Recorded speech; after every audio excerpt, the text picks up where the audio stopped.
Hello. So I made a video yesterday and I didn't upload it. The reason is I went into like super detail about my whole addiction story, and by the end of it, I had made myself really sad. And there are a lot of things that I said in that video that I'm honestly not ready to share. The internet is forever. It just was a little too real, and when I was done, I usually just upload as soon as I record and then upload it. Like, I don't watch it back, but I did with this one because I felt really strange after I had taped it. And I watched it back before, I decided whether I was going to actually upload it or not. And I was like, I can't upload this. This is just, it was sad. Later on in videos, I may get, in depth and share some of the stories that I had shared in that video that I'm telling you about. But I literally went over the last decade of my life and just realized how sad it has been and how many bad choices I've made and how impactful the decisions I've made have been in a negative way. And I'm just not going to share it. Sorry.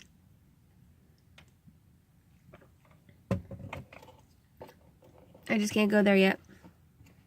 But what I'm going to do, because that literally made me want to delete my whole channel. Like, it made me want to be like, fuck this. Anybody in the world who wanted to see this and wanted to find these videos could, and I shared so much personal shit. It literally made me want to rethink this whole fucking thing. And I was like, you know what? No, keep it.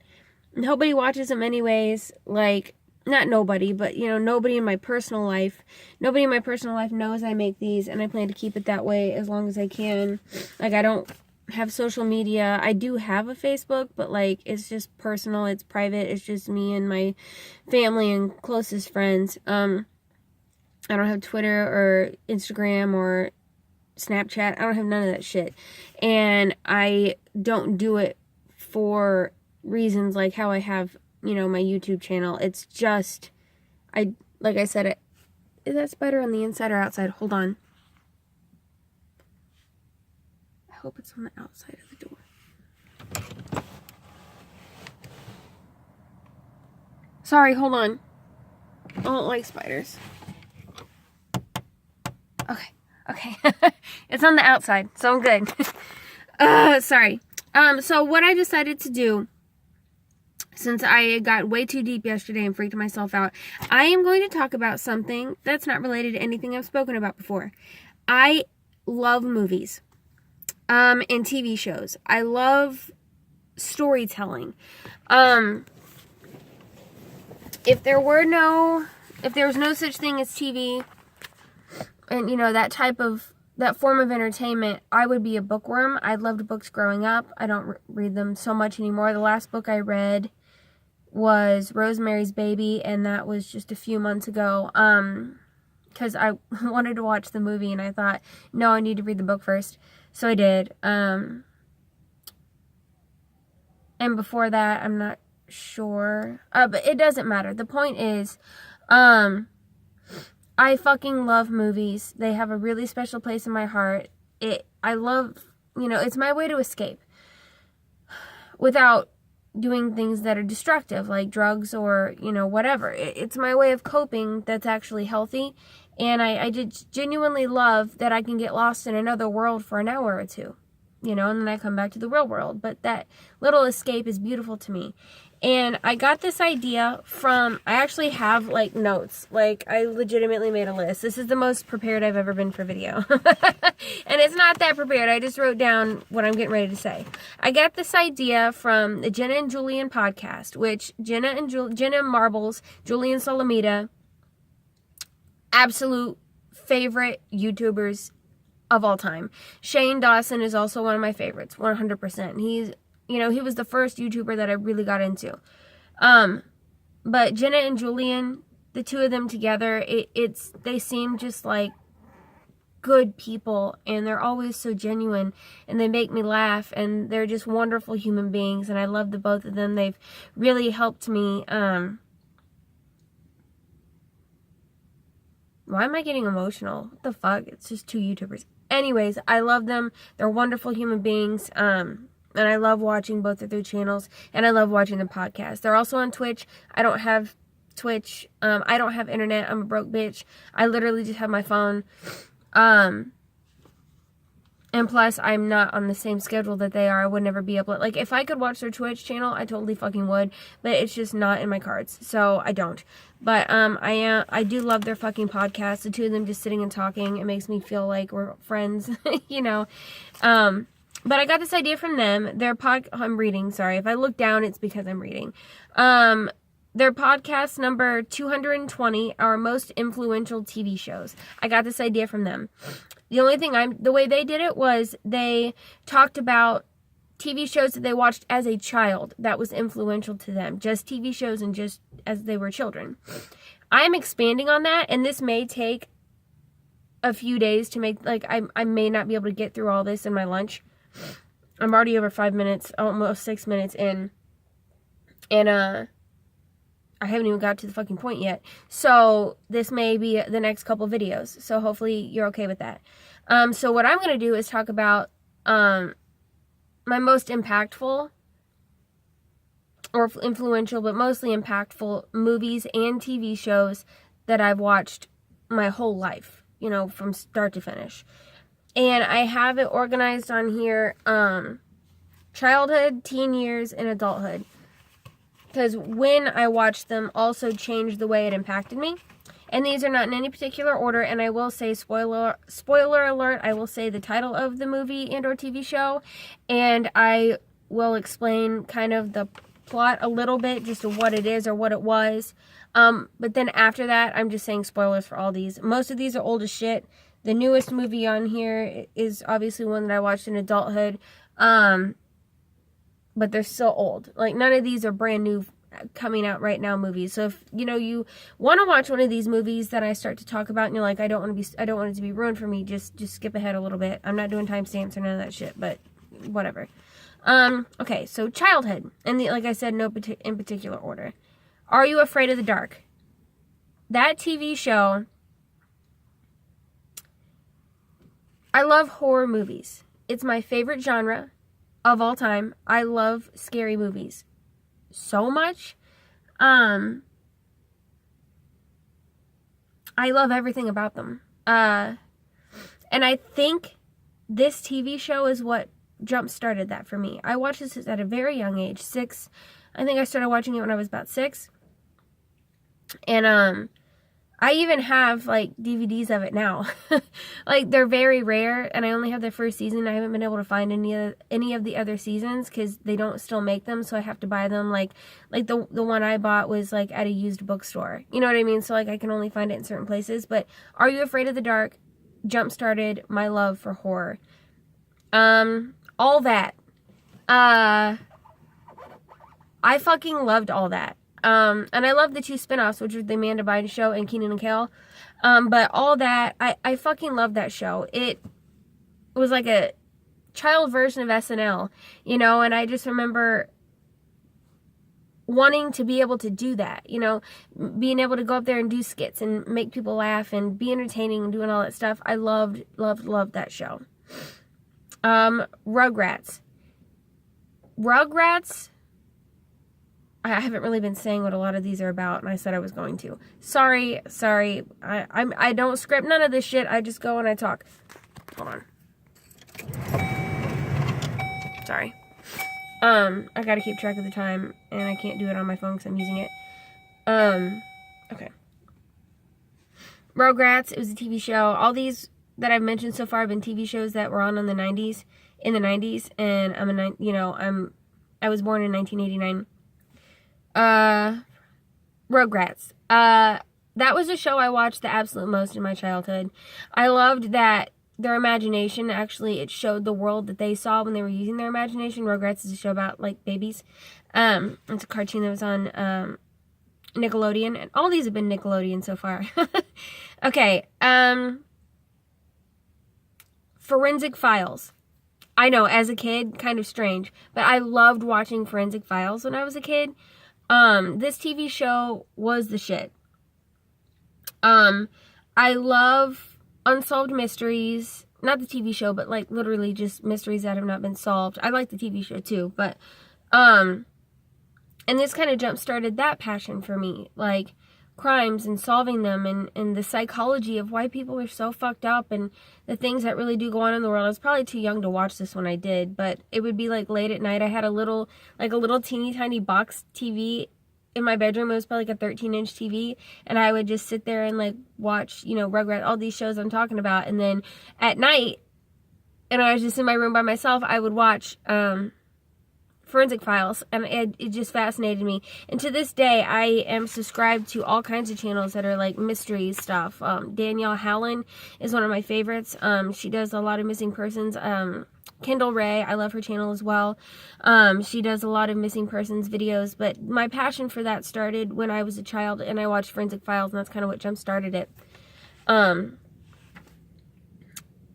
have Thumbelina and Fern Gully. Now, these are two different movies, and I'm going to mention them together. Thumbelina is the fairy tale that we all know and love. Fern Gully is about this boy who shrinks and becomes fairy-sized and becomes open to the world of fairies and realizes that they're real, and that cutting down the forest is a horrible thing, which was part of his job, was helping them cut down trees. And, you know, those two movies, Thumbelina and Fern Gully, were not Disney movies, but they are just so near and dear to my heart. The childhood category, I'm realizing they didn't impact me in a super deep, meaningful way. They just meant a lot to me during my childhood.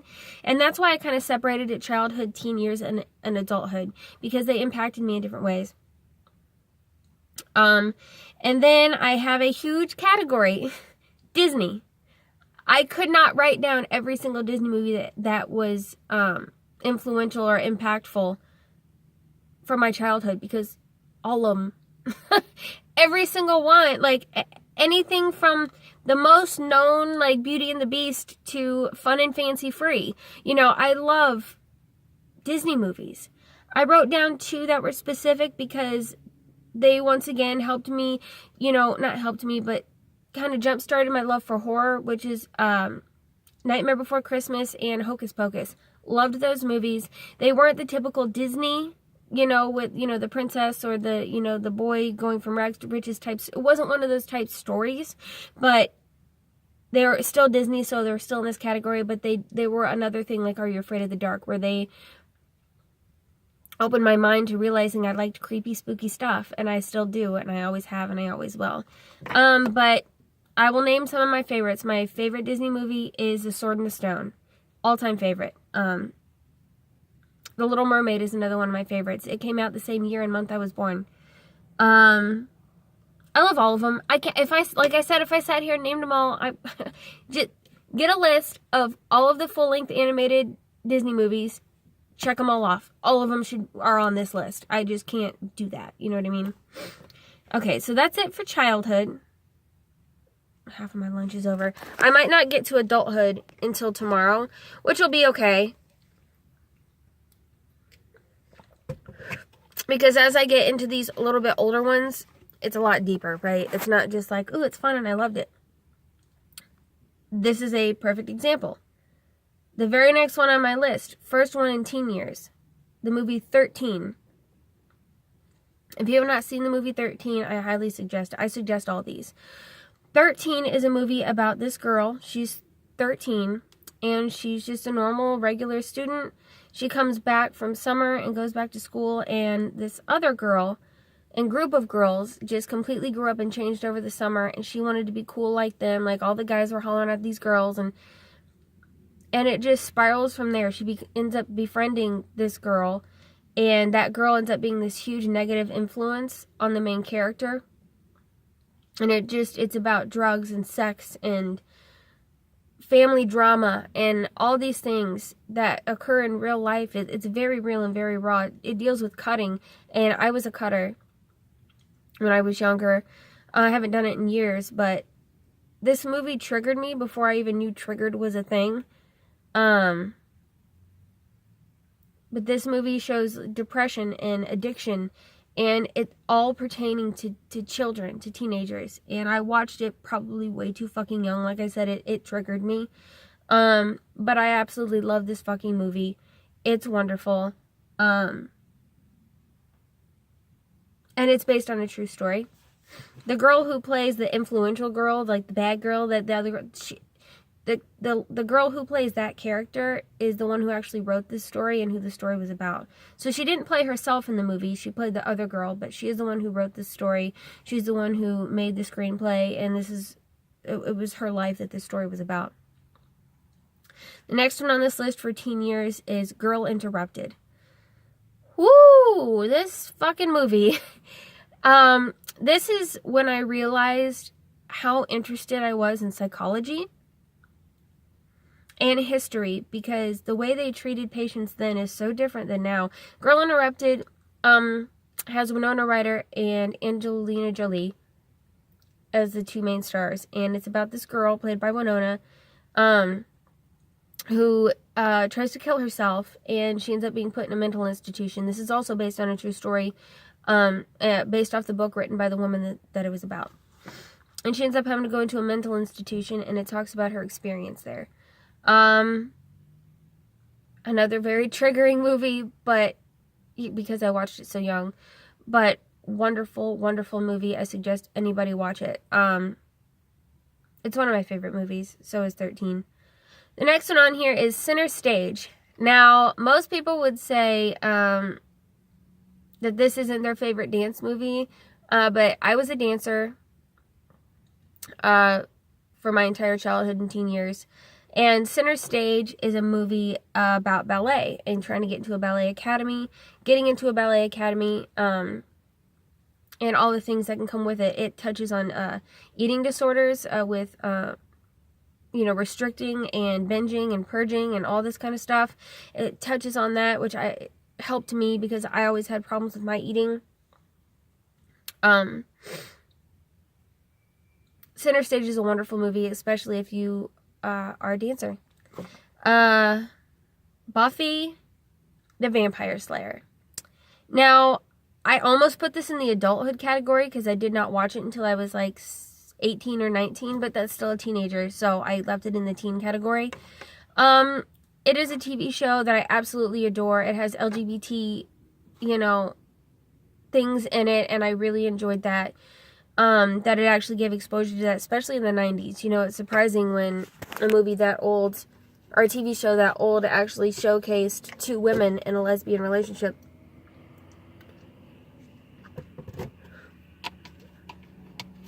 Without people being in an uproar, which I don't know if they were or not. They may have been. Buffy the Vampire Slayer is about this girl named Buffy. She's a slayer. She slays vampires, and that's what the whole TV show is about. I've watched the entire season twice through. And the next one on my list is 2.5 Men. Seasons 1 through 5, because 6 is where it dies off. I've seen seasons 1 through 6, but I'm only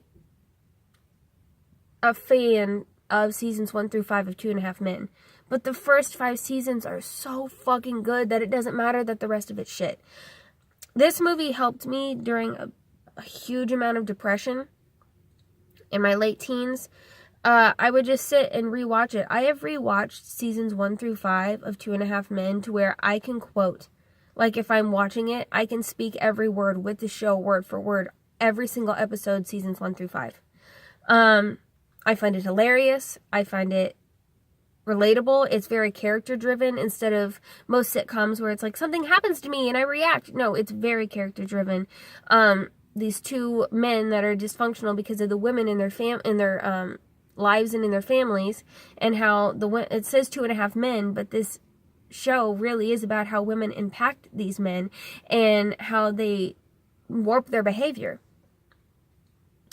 The next one on my list is Avatar: The Last Airbender. This is another one I didn't watch till I was a little bit older, but I was still a teen. I just fucking love that show. That's more like a childhood one where I just love it. I could watch it from start to finish, every single episode of every season, over and over, and never get tired of it. I love the world that it's in. The Avatar: The Last Airbender is about people who can bend elements, earth, water, air, fire. And it's like an anime-styled cartoon. It was on Nickelodeon. Wonderful. I suggest it to anybody, even adults, children, adults. It really, I still find it entertaining today, even though it's a cartoon. Same thing with all those other cartoons I was talking about. I'd watch them all. Let's see. Dexter. This is another one that could maybe be in the adulthood category, but I was still technically a teenager when I watched it. Dexter is about a serial killer. And this is along the lines of, once again, like this unsolved mystery type thing that I enjoy. I love that it's basically from the serial killer's perspective. And seasons 1 through 4 are the best. I could rewatch seasons 1 through 4 over and over forever and never get tired of it. It dies off a little bit, 5 through 8. But they are still worth the watch. I would still watch them all again, but seasons 1 through 4 are very special to me. Most people agree with that as well. The next one on my list is That 70s Show. This is one of those, like a childhood one, like I just fucking love that show. It also made me feel normal. It normalized my experience of wanting to just sit and chill with my friends and like not wanting to go out there and do a bunch of stuff and, you know, be super driven. Like it really normalized that experience for me where like I just want to hang out down the street. You know, I just really wanted to just chill with my friends, and this normalized that experience for me where it's like that's what kids used to do. Like that's normal to want to just hang out with your friends and just chill. Loved that show. A lot of people say I look like Mila Kunis too, so hey, I'll take that as a compliment. She's fucking sexy. Tommy Boy. This is the first time I saw a movie that was intended for adults. This was in my young teens when I saw this. Teen is a very broad time. You know, you change a lot between 13 and 19, right? Completely different person. I saw this pretty young, like 13 or probably 13, maybe even younger. This could be a childhood one. Tommy Boy. Fucking love it. Love everything about it. It's hilarious. It was the first time I watched something that was intended for adults where I got why it was funny. You know, before it was like all that and things like that where I was like, it's funny because it's kids and it's doing silly stuff. This is the first time I watched a movie where I was like, I get adult humor to a point. Like, I get it. This is funny and it's not meant for me, but it's still fucking funny. The next one on here is The Craft. If you're starting to see a pattern, I like mental health, creepy, spooky stuff, and some funny things. But The Craft, another witch movie like Hocus Pocus, I am fascinated by witchcraft. You know, not real witchcraft, not like being like Wiccan or anything like that, which I also find that incredibly fascinating and a very interesting religion. I love crystals, I love getting my palms read, I love tarot cards, I love all that shit, right? But witchcraft as portrayed in the movies, where like you literally have magical powers, I fucking wish. Like, I would do anything to be a witch. I think that would be so fucking cool. The Craft, loved it. That's all I can say. It's a movie about teenagers in high school and their witches. That is it for teen years. Oh man, I only have a couple minutes left of lunch. And I have a lot to go over. Okay, that was childhood and teen years. Starting tomorrow when I make my video, I will go over my adulthood category, which will take a little bit longer than the other two categories just because I feel like these are much more impactful in a deeper way. The movies I've watched very recently up until, 10 years ago, So I will start at adulthood tomorrow.